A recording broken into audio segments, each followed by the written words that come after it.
let us read first these definitions and see some keywords and phrases that you can use out of them, right? Let's start with what we call an experimental design, right? Brittany, can we read that one? What's an experiment or an experimental design? Thank you.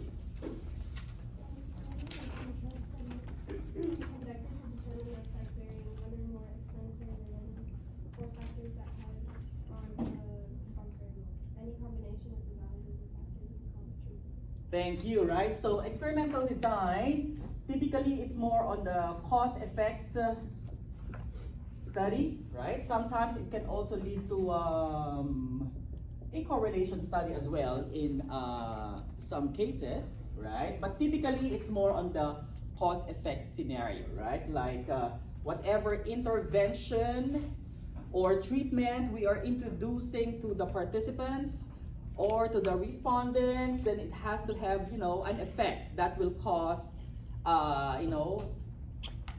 ideally a significant improvement, right, on the part of the respondents, right? So again, typically it's cause effect. In some very few cases, a correlational study as well. So after that, let's see what is a treatment or what we call an intervention. So can you see in there, treatment. What does it say in there about treatment? It's on the last sentence in there, okay? Leah Jones? Any combination of the values or factors is called a treatment. Thank you, right? So the treatment is basically the intervention, right? Or trying to like what? Change some factors, right? So intervene with some of those explanatory variables in there and how those intervention will create a change on the response variable as well, okay? So for example, in this case, let's say in this case, for example, later, we're gonna see like what will a project-based, learning strategy, will it help students, right, of specific age in terms of their achievement and math anxiety, right? So that's what we call an intervention, right? If it's more of like a medicine based, then it's called a treatment, however. Good. And typically for an intervention, the margin of error or the level of confidence is a little bit lower. Like for educational purposes, it's like 5%. But for treatment, it's definitely stricter. Typically, it's 1%, right? 1% level of confidence before you can even administer, put it out in the market that, with a 1% margin of error or 1% confidence level that this particular treatment, this particular medicine is going to work. And typically it's like a longitudinal study for like 5 to 10 years before they can even release this kind of medicine or treatment. Are we good? Right? Anyway, let's now consider these. What is single blind versus double blind? Can you read that one in there? Andrew, go ahead please. Single blind. In single blind experiments, the experimental unit or subject does not know which treatment he or she is receiving. Thank you, right? So who does not know? Subject. The subject, right? So the participant, right?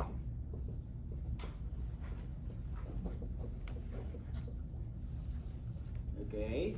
So you as a participant, you don't know, like, am I getting the sugar pill or am I getting the actual pill, right? So, or am I getting the pill with a less dosage, right? Sometimes you're gonna, play with the dosage as well, make a weaker dosage or a heavier dose, and one will have the sugar pill or what we call, later we're gonna see what we mean by a sugar pill. What's a sugar pill, right? Okay. That's for treatment, but in some cases for intervention, you don't know if you are like doing the project based or you're on the traditional teaching or learning strategy. Are we good? Okay, next one, what we call a double blind. So what's the difference between a single blind and a double blind? Let's read this one in here. Caroline, go ahead please. Double blind. Double blind experiments mirror the experimental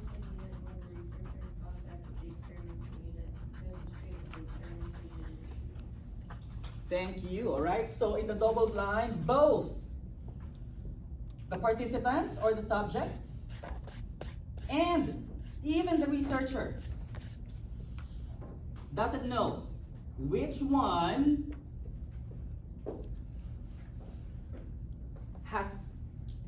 is the control group and which one is the experimental group, right? So which one is taking the sugar pill and which one is taking those with, the medication or the intervention. Get it? Okay, so that's a double blind, okay? What do you think is the purpose of doing a single blind or even a double blind kind of experimental design? What does this prevent? Anyone? Morgan, what do you think? What do they prevent? I think one part is like a bias. Correct, very good, right? Why do you think there will be a bias if you already know that you are, like, for example, if I'm, okay, go ahead, Morgan. So if the researcher really wants something to work, then it might sway how they see each person reacting to the treatment. Even the respondents, thank you, they're very good. And even the respondents do the same as well. Because if the respondents actually know that he or she is taking the, say, the medications, like, okay, I already know that this is not a sugar pill that I'm taking, right? So there might be some, psychological thing happening already in there, knowing that it's not the sugar pill that he or she is taking, right? Even for the researcher, it's the same. Because people as we are, we have our own preconceived bias already, and even the researcher do have that one, right? And that's what we're trying to prevent for such. Very good, right? Single blind, double blind, to prevent those preconceived biases coming from the researcher and some cases coming from the subjects as well, okay? And, all right, so with that being said, let us see now some of the other terms in here. What is a placebo? Placebo, go ahead, Morgan, thank you. It's like a sugar pill or a fake treatment. Correct, there we go, right? So the placebo is usually the one that is what we call the administered to the control group. Right, so the control group is that group that is not receiving any treatment or intervention, right? In some teaching or learning strategies, they are having this traditional type of teaching or learning, right? In medicine, they are getting the sugar pill, right? There's nothing in there. And definitely the other one will be the what we call the experimental group, right? The one that has been administered with a medication, a treatment, or the recommended intervention. Get it, guys? Okay. Next one. What is a completely randomized design? What is a completely randomized design there? Can you read it in there? Sydney, go ahead, please. Yeah, at the back in there. Second to the last.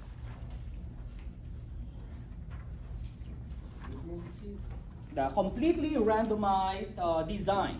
Right?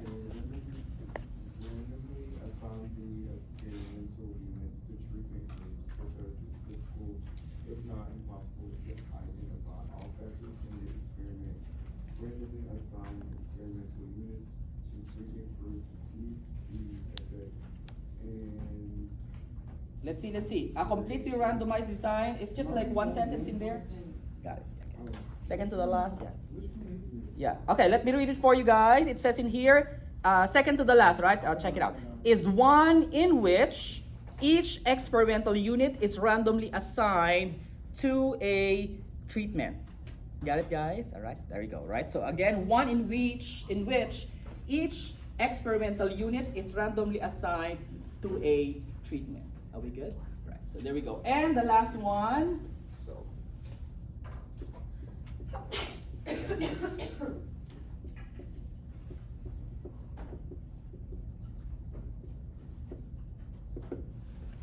What about a matched pairs, right? So what is a matched pairs design in there?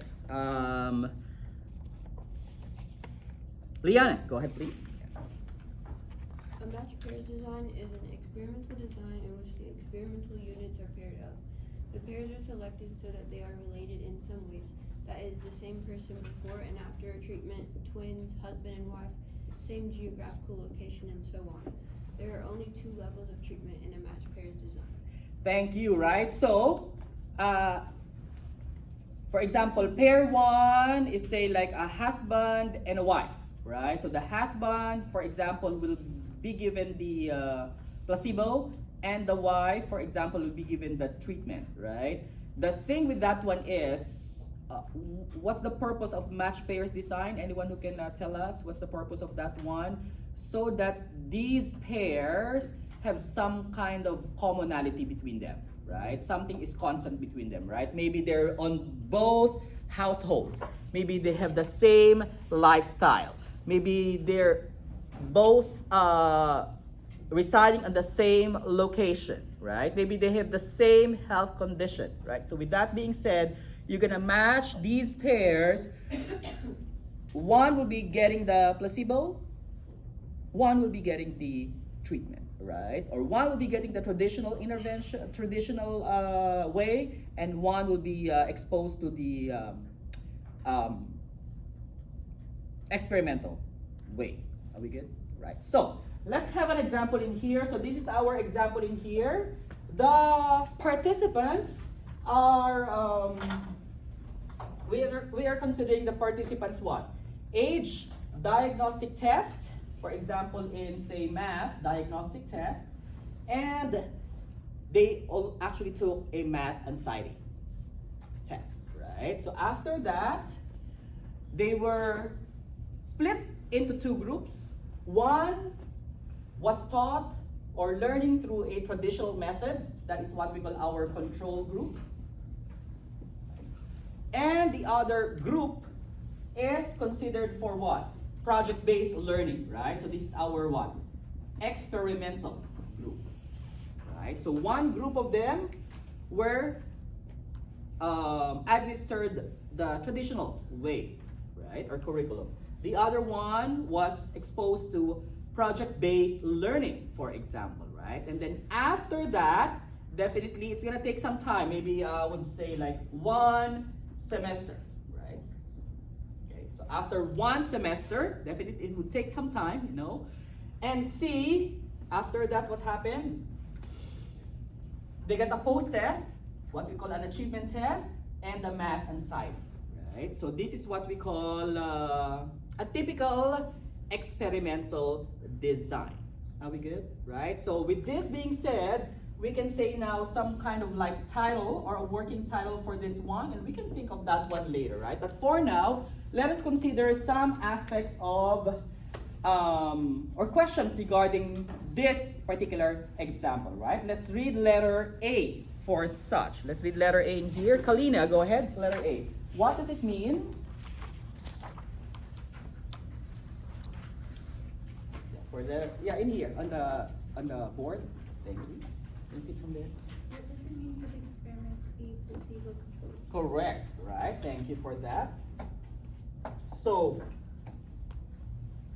what does it mean for the experiment to be placebo controlled? So, which among these 2 groups is placebo controlled? Is it the control group or the experimental group? Control. The control group, right? So very good. So then here, what does it mean for experiment to be placebo controlled? The control group receives traditional method, right? So in short, there's no intervention on that. Well, there is, but those are the classic intervention. Okay, all right. But that typically in medicine or medication, that's the sugar pill. Got it? Okay. Got it? Okay. What about letter B? Okay. Letter B in here. Brett, go ahead, please. What does it mean for the experiment to be double-blind? All right. So how can we make this double-blind? Take people from the same class. Go ahead, Andrew. Take people from the same class. Take people in the same class. What else? So in terms of participants, what? Participants.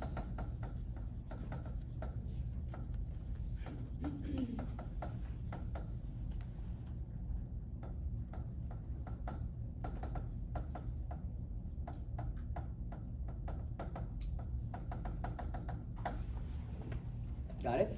So the participants were not, you know, it is not mentioned to them that, hey, you are under an intervention program or something, right? So the participants doesn't know it, right? Also, since it's double blind, plus, what about the researcher? They can't know either. Yeah, very good, right? The researcher does not know whether it is what? Control or experimental group. Good. So this researcher also doesn't know which among these two is the traditional group and which among these two is the control group. Are we good? Right? So that's what we mean by it being double blind. Get, guys? What about letter C? Let's read letter C for this one. Let's read it in here. Obi, go ahead, please. What is the population for which this study applies? What is the sample? So what do you think is the perfect population and sample for this? Yes, Morgan? Population would be people ages 40 to 75 with type 2 diabetes without prior history of cardiovascular disease. Very good, right? So that is correct. Again, that's for that example, right? But for our example in here, what do you think is the perfect population for that? Talking about what? We can say what? All, let's say, students taking what? The test? Taking math, right? Class. Get it? Okay. But for the sample, what's the best to what best sample to do in here? I would say the best thing to do for the sample in here is do what?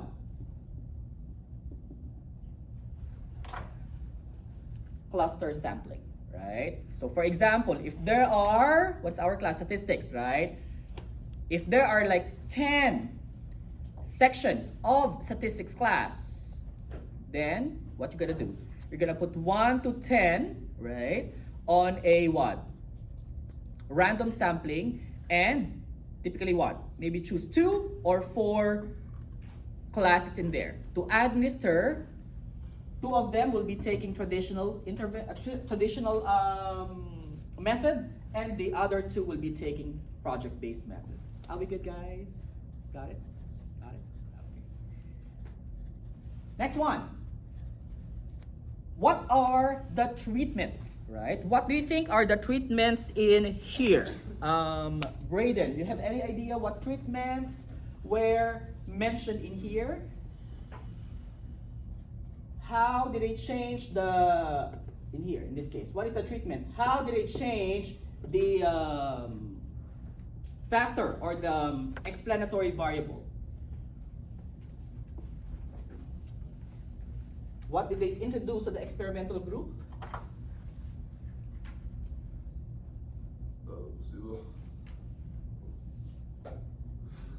I'm lost.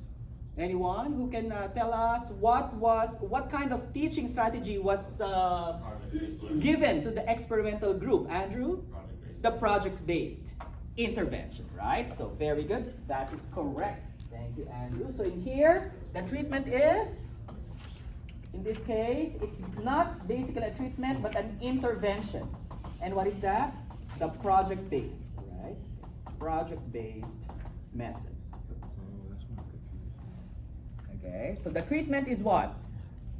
It's a medication or intervention that was what? Introduced to what? Not the control group, but the experimental group, right? Because the control group is basically doing the regular thing, right?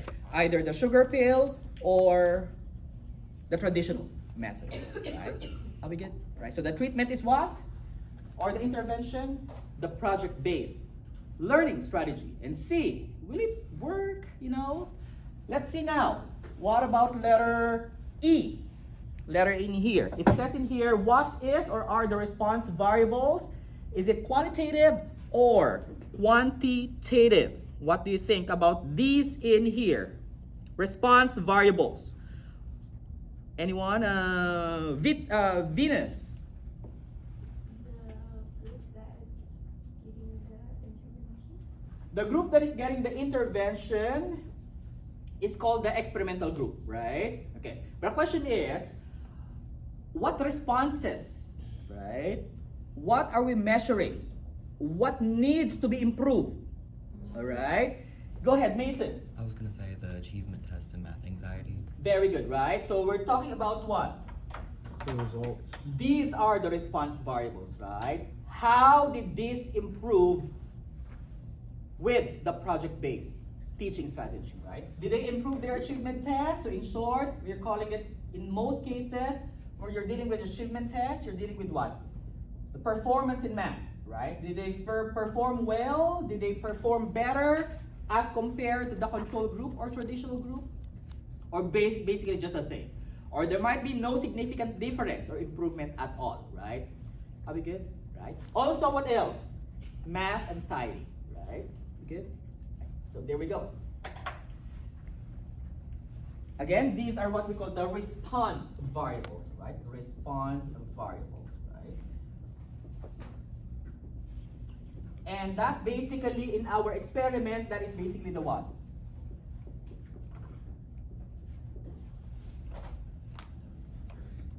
What effect does it do on the math performance? On the anxiety, did it lessen the math anxiety? Did it increase the math anxiety? Did it make them more anxious about math? You know, so that's what we call the effect, right? But what is the cause? The cause is basically the what? Intervention. The experimental treatment, right? And here, the project-based learning strategy, right? Did the project-based learning strategy actually improve the math performance of the students in terms of achievement test, or their math anxiety? Did it lower their math anxiety? Did it make it higher? Did it just basically, did it do significantly, you know, any significant change? That's math anxiety. Okay, so these are what we call the response variables. Okay, these in here is the one that's your, you know, intervention or the treatment, right? Okay. And these are your demographics of the participants. Get it, guys? Last one is these two response variables. Can we call them qualitative or quantitative type of variables? If you see math performance, can you see it as words? Can you see it as grades or scores? What do you think? Numbers. Numbers, Yeah. scores, very good, right? So math achievement test is called what? Quantitative. Typically quantitative, right? You score 400, you know it's perfect, right? A score of 50, you know it's half, you know. You see a score of 0, you know there's nothing there, okay? Right? Math anxiety. Typically, you would do math anxiety, there's kind of like a level in there, right? So, typically in here, you're gonna do a math anxiety questionnaire or math anxiety test. So, it's more of like a what? A self-reporting, like a self-assessment. How do you feel? And definitely, it will be subjective somehow. So, I would say the achievement test is more quantitative, but math anxiety, we can say that this is more of quantitative as well. But again, typically, math anxiety is like a self-reporting. Like you are just assessing yourself in terms of your math anxiety. So basically, it's how the person feels, right? Whether that be influenced by something else other than the intervention, in some cases, it might be the case, right? In some cases, it might actually be that particular experimental, you know, intervention that actually caused that one. But again, there might be some other factors, influences that might affect that. But again, this achievement test is a pretty strong indicator of, you know, whether the intervention actually works or not. So they're both quantitative. They're both quantitative in here, right? But what I mean is, even if they are both quantitative, I would presume, in my opinion as a researcher, that math performance in terms of achievement test is a better gauge, right, of effect than a math anxiety like questionnaire. Why? Because again, this one is more of like a self-report of the participants themselves. which might have some other factors affecting or influencing some. Are we good? All right. Any other questions, guys? Got it. What do you think is an act title for this? Typically for title in here, you're gonna start with the intervention, right? So we would put in here what? Project-based. What is this? Learning strategy, right? And then after that, you would put the what? The response variable or variables, right? Project-based learning, colon, its effect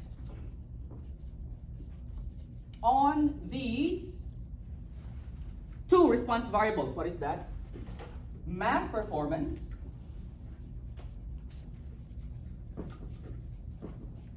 and anxiety. Right? And then lastly will be the participants, right? So here what? What is this again? Math college students.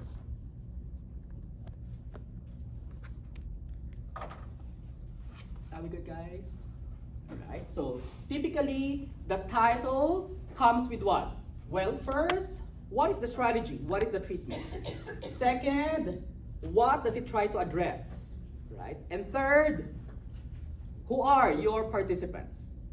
Are we good? Right? I would say in here, I would add a little bit more details on that. In terms of anxiety, I would put in here what? Perceived anxiety, right? Or math anxiety. Because again, we want to consider, me as a researcher, I would want the readers to know that this math anxiety level is more of like a self-reporting of the participants rather than an actual, math anxiety scale. So I put in there self-perceived or perceived math anxiety. What I mean is like, this is the math anxiety that was perceived by each of the participants. Are we good?